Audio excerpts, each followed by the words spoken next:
Unë mendoj se si kom shqiptar, ne me ndarjen nga jeta të akademik Recep Qosës, kemi humbur një prej korifejve, një prej penave të arta të Shqipërisë, të Kosovës dhe të Shqipërisë.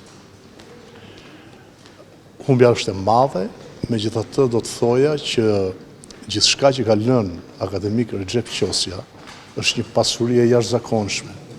Për këtë realitet që jetojmë sot, por unë mendoj se më mirë akoma do të jetë për brezin e ri i cili do të ketë mundësi të prek nga afër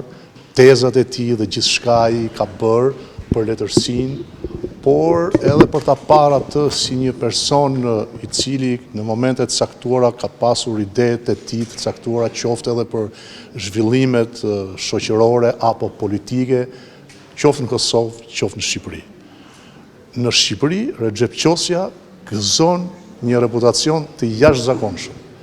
Kjo nuk do të thotë që ai nuk e gëzon në Kosovë, por unë kam bindjen që ne do të dimë t'ia kthejmë atë kontribut të tij në vlerë për shoqërinë shqiptare.